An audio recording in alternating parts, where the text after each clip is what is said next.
اللہ وبرکاتہ۔ میں ہوں مفتی محمود اور آپ دیکھ رہے ہیں ہمارا YouTube channel masterpieces of Islam. ناظرین، مسجد اقصی، بیت المقدس، قدس، قبلہ اول، یہ پاک گھر اور اس کی عبادت گاہ جس کی بنیاد حضرت داؤد علیہ السلام نے رکھی اور اس کی تکمیل حضرت سلیمان علیہ السلام نے فرمائی۔ عیسائیوں کے نزدیک اس کے شہر کا نام یروشلم اور مسلمان اس کو فلسطین کے نام سے یاد کرتے ہیں۔ یہ وہ شہر ہے جسے بنی نوع انسانی ہمیشہ احترام کی نظر سے دیکھتی ہے، اور یہ شہر مسلمانوں، عیسائیوں اور یہودیوں کے لیے ہمیشہ متبرک رہا اور آج بھی متبرک ہے، اور اس کی تاریخ اتنی قدیم ہے جتنی کہ بنی نوع انسان کی تاریخ قدیم ہے۔ یہ شہر صدیوں صدیوں جنگ کا شکار رہا، اور اس شہر کے باسیوں کو شاید بہت ہی کم عرصہ ایسا میسر آیا ہوگا جس میں انہوں نے جنگ نہ دیکھی ہو، اور موجودہ دور میں بھی یہ شہر مسلمانوں اور یہودیوں کے درمیان اپنے اپنے عقائد کی وجہ سے جنگ کا میدان بنا رہتا ہے، جہاں مسلمانوں کو اس شہر مسجد اقصی میں سکون اور چین کے ساتھ اللہ تعالیٰ کی عبادت کرنے کی اجازت دی نہیں جا رہی۔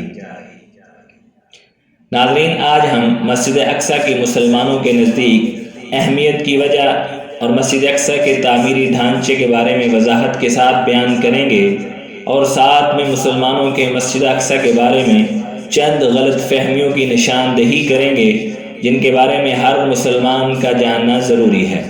مسجد اقصی میں انبیاء کے مزارات، گنبدوں اور تمام محرابوں اور تمام اسلامی نشانیوں کے بارے میں بات کریں گے۔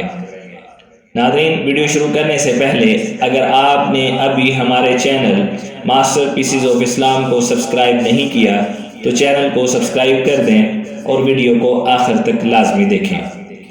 ناظرین، مسجد اقصی مسلمانوں کے لیے مسجد الحرام اور مسجد نبی کے بعد انتہائی مقدس مقام ہے، جہاں جانے کی ہر مسلمان خواہش رکھتا ہے، اور مسلمانوں کے لیے مسجد اقصی کی تقدس کی کئی وجوہات ہیں، جن میں سے یہ کہ بیت المقدس مسلمانوں کا 16 ماہ تک قبلہ اول رہا۔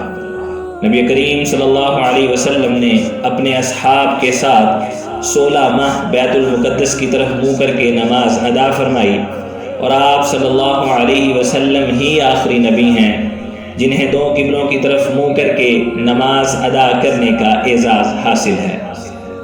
معراج کی رات نبی کریم صلی اللہ علیہ وسلم نے مکہ سے بیت المقدس تک سفر فرمایا، اور بیت المقدس میں تمام انبیاء کی امامت فرمائی، اور بیت المقدس سے عرش معلی تک کا سفر فرمایا۔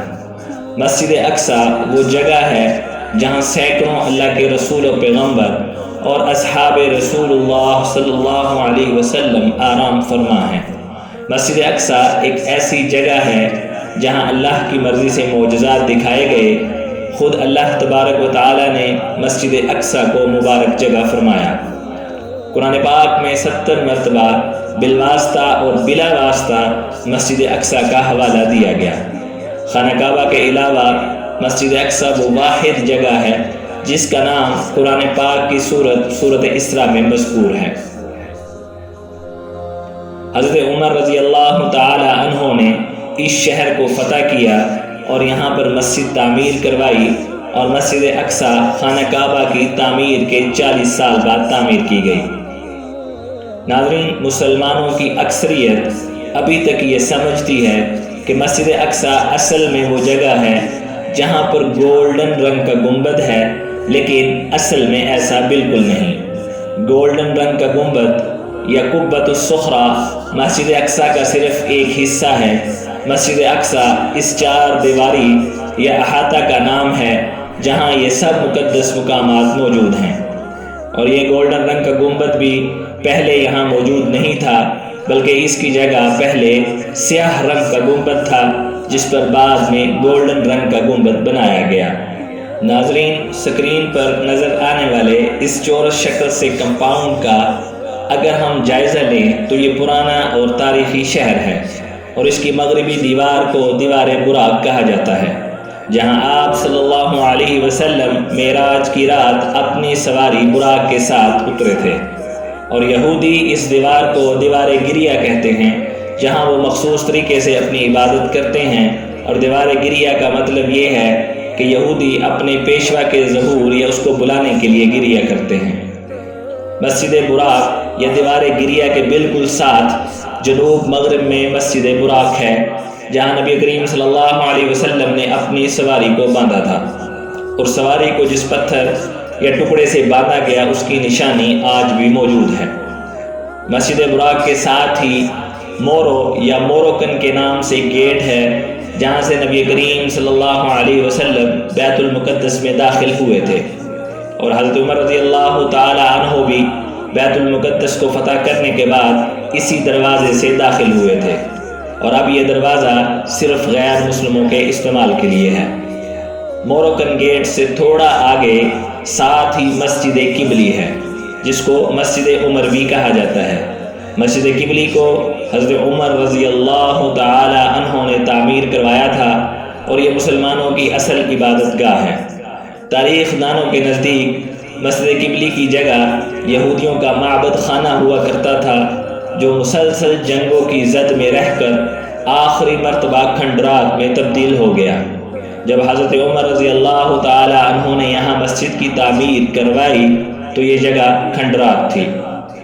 کمپاؤنڈ کے جنوب مشرقی حصہ میں مصلی بروانی ہے، جو زیر زمین تہخانہ ہے، جو تقریباً 4 ایکڑ پر مشتمل ہے، اور بیک وقت 10,000 نمازیوں کے نماز ادا کرنے کی جگہ ہے۔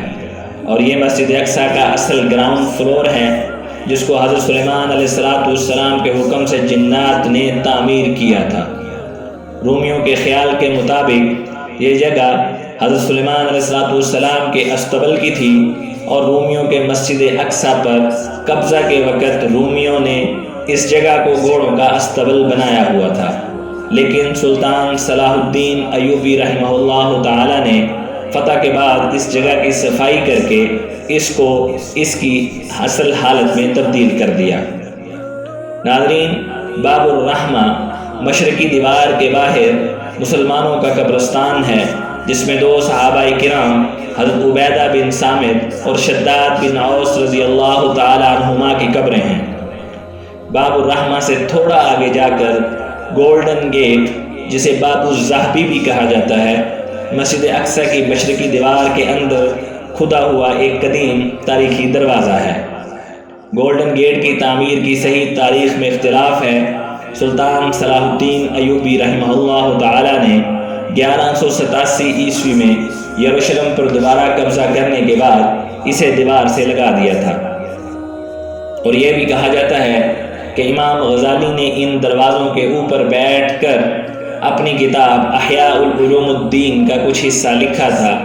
عیسائیوں کا خیال ہے کہ عیسیٰ علیہ السلام اپنی دوسری آمد پر اس دروازے سے داخل ہوں گے۔ گولڈن گیٹ کے بالکل ساتھ ہی تخت سلیمان علیہ السلام کے نام سے منسوب ایک جگہ ہے، جہاں پر حضرت سلیمان علیہ السلام کا چھڑی کا سہارا لیے ہوئے انتقال ہوا تھا، اور اب اس جگہ پر لڑکیوں کا اسکول بنا دیا گیا ہے۔ حضرت سلیمان علیہ السلام کی وفات کے واقعے کو اللہ تعالیٰ نے قرآن پاک میں تفصیل سے بیان فرمایا کہ چھڑی کے سہارے حضرت سلیمان علیہ السلام کو موت نے آ لیا، اور اللہ تعالیٰ کی طرف سے اس میں کیا حکمت تھی۔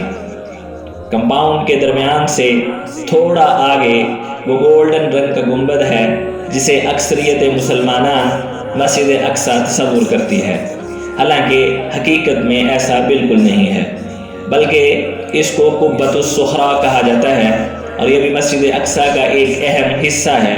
اور اس جگہ پر وہ چٹان موجود ہے جہاں سے نبی کریم صلی اللہ علیہ وسلم معراج کے لیے آسمان کی طرف تشریف لے گئے تھے، اور کہا جاتا ہے کہ اس چٹان پر نبی کریم صلی اللہ علیہ وسلم کے قدم مبارک کے نشان موجود ہیں۔ جس جگہ قبۃ الصخرہ موجود ہے، اس تمام جگہ کو بہت بابرکت جگہ سمجھا جاتا ہے۔ اس تمام جگہ کو بیت اللحم کہا جاتا ہے۔ قبۃ الصخرہ کے شمال مغرب میں ایک گنبد نبی کے نام سے بھی واقع ہے۔ عام طور پر یہ خیال کیا جاتا ہے کہ یہ وہ جگہ ہے جہاں معراج کی رات میں رسول اللہ صلی اللہ علیہ وسلم نے تمام انبیاء کی امامت فرمائی۔ مسجد اقصی کے جنوب مشرقی کونے میں وہ جگہ ہے جس کے بارے میں کہا جاتا ہے کہ وہاں مریم علیہ السلام نے اپنے بیٹے حضرت عیسیٰ علیہ السلام کی پرورش کی تھی۔ اس کے بعد محراب ذکریہ مسجد القبلی کے مشرقی حصے میں واقع ایک چھوٹا سا نمازی مقام ہے۔ یہ حضرت ذکریہ علیہ السلام کی یاد میں تعمیر کیا گیا تھا، جو مقدس حرم یعنی مسجد اقصی کے متولی تھے۔ محراب ذکریہ کو وہ جگہ بھی کہا جاتا ہے جہاں مریم علیہ السلام نے قیام فرمایا تھا اور ذکریہ علیہ السلام نے ان کی زیارت کی تھی، لیکن اس بات کا کوئی ٹھوس ثبوت نہیں مل سکا۔ مسجد اقصی میں گنبد الخضر کے نام سے ایک چھوٹا مسدس گنبد ہے، جس کے بارے میں خیال کیا جاتا ہے کہ حضرت خضر علیہ السلام وہاں اللہ سے دعا کیا کرتے تھے، اور اس کا تذکرہ بھی قرآن مجید میں تفصیل سے بیان کیا گیا ہے۔ ناظرین، یہ چند ایک مقام تھے جو مسجد اقصی میں آپ کو دکھائے اور بتلائے گئے۔ اس کے علاوہ مسجد اقصی میں سینکڑوں اسلامی مذہبی اور روحانی مقدس مقامات موجود ہیں جن کا ویڈیو کی شکل میں احاطہ کرنا بہت مشکل ہے۔ یاد رہے، بیت المقدس اپنی تمام تاریخ میں بہت دفعہ تباہ و برباد ہو کر کھنڈرات کی شکل اختیار کر گیا، اور اتنی دفعہ ہی دوبارہ آباد ہوا۔ اس لیے تاریخی کتابوں میں بہت سے مقامات کے بارے میں حتمی رائے نہیں دی گئی۔ اس لیے تاریخی لحاظ سے بیت المقدس کے تعمیری ڈھانچے میں دلیل کے طور پر کچھ سکم باقی رہیں گے۔